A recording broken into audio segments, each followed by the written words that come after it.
So yun, welcome back mga idol, no? So ang content natin ngayong araw ay yung mga price check.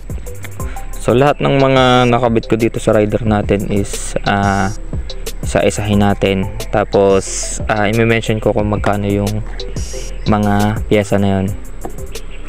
So by Boss Patrick pa rin. So, lahat ng nakikita nyong napalitan, ito mga bolts and nuts, itong cap, yan, ito lahat ng napalitan natin, no, para maging tie concept si Blacky D ay ating ililista. Syempre isasama na rin natin yung sa makina, kasi nakatatlong beses tayong palit-palit nagpa highcom tayo, tapos pinabalik natin si stock, tapos highcom ulit, tapos balik ulit. Ay, bali apat pala. So sige, simulan na natin. I-compute natin yung apat na papalit-palit ng makina, no, pababa-baba ng makina. So sige, uwi muna ako. Update ko na lang kaya pag nakauwi na ako. Thank you. So guys, ito nga pala yung itsura nung dati kong motor nung bagong kuha siya. So stock na stock siya. Yan, ibang-iba na ngayon. Yan. So guys, dito tayo magsimula, no. So yung CNC bolts niya na isang set dito sa may pinaka handlebar niya is 1,250. So CNC na po yan. Tapos ito pong ang clutch lever tsaka brake lever na Brembo Corsa Corta. Ang set po niyan is nasa 4,500. Tapos itong NUI project na handlebar is 1,500. Yan. Dito naman po tayo sa may braking system. So ito pong hose na ito, yan, Earl's hose na yan is 700 pesos. Yan. Tapos yung naka outer tube po tayo na wave 125, pang wave 125, ito po ay nasa 1,350 pesos. Yan. So naka rim set na rin po tayo. So Vans Boy po yan. So kulay po pink po yan dati. Niliquid sauce ako na lang kasi gusto kong bumagay sa kulay ng ating motor, no.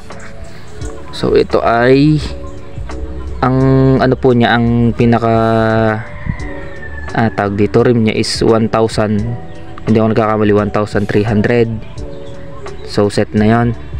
Tapos yung hub niya na Motaro is 2,500. Tapos yung disc niya is 475 pesos. So yun, may mga gold bolts pa. So ang pinaka main dito na pinakamalaki kong nagastos ay ito. So itong Brembo caliper na tupat, nagre-range po siya ng, yung in-order ko po siya is naka-sale po siya. So nasa po ito ngayon, nabili ko po siya ng 48. Yan, 48k, 48 to 50k kasama shipping. So yun, sobrang mahal nun. Hindi ko, yun ang inano ko dati, inuna ko dito kay Blacky D. So naka CNC bolts po tayo, so bibilahin ko. So 15 pieces po, no, binilang natin yung pang lang, pang pairings lang. So 15, so 36 pesos ang isa. So compute natin kung magkano. Yan. Tapos ganun din po sa sa crankcase, tawag dito yung mga bolts. So po yan, mapapansin nyo, yan, naka CNC na rin po tayo. Ayan po. Yan, medyo tapingin nga lang gawa ng nauulanan. Yan, naka CNC na po tayo dyan. So ang kuha ko po dyan sa isang set na yan is 1,250. So wala pa po yung mga dito, mga nasa taas pang head, tsaka yan wala pa, dami pang kulang. Yan, tapos naka big elbow po tayo, no, na titanium. parang titanium kasi nga nagamit natin sa bagong taon. So yan po ay nagkakahalaga ng 1,250. Tapos dito naman po tayo sa likod. Guys, dito naman tayo sa may bandang likod. So ito, ang kanyang sprocket set is 1441. So yan, medyo madumi pa, no? Lagi kasing ginagamit. Ayan, 14 teeth. Tapos dito naman sa kabila ay yan, 41 teeth. Ayan. So lighten po siya, no?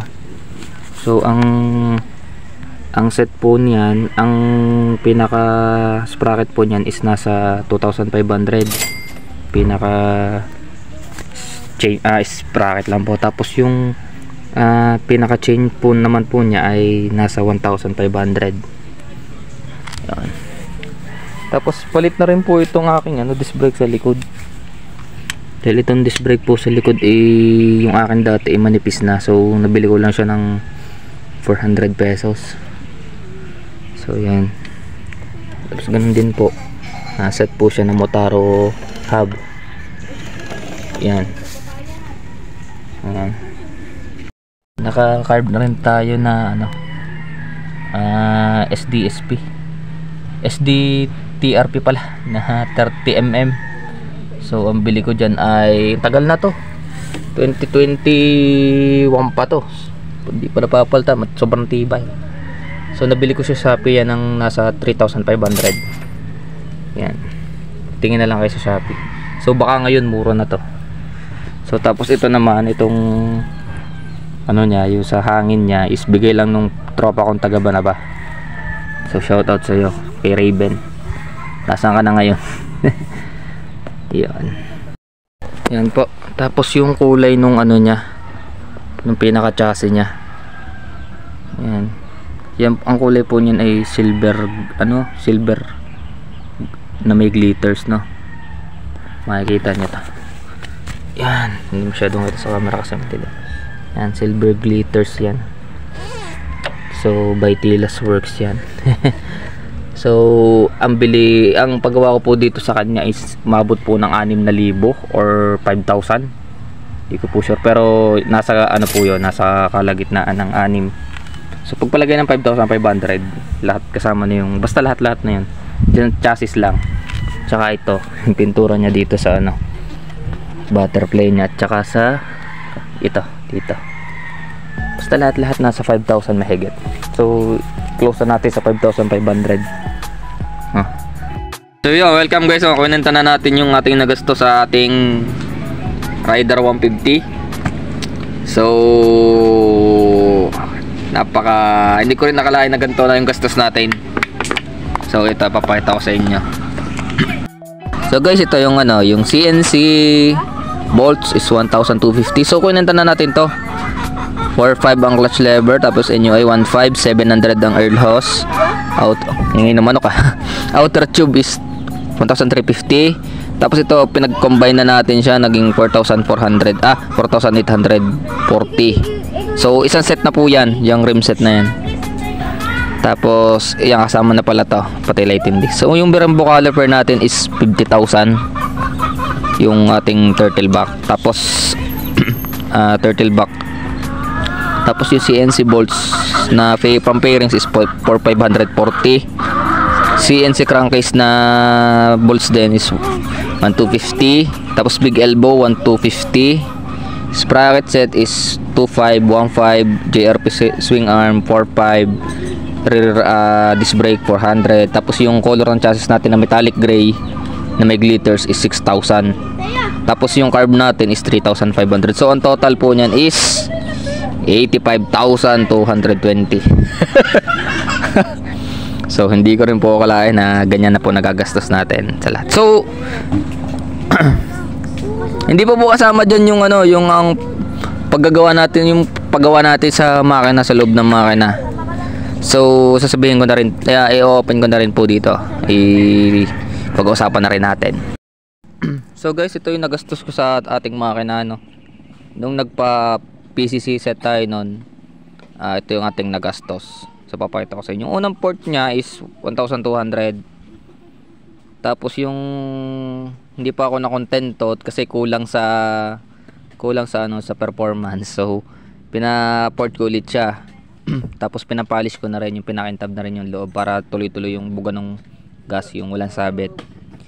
Sunod, nagpa-highcom ako. Nagpatagtag ako ng 2 gasket sa baba.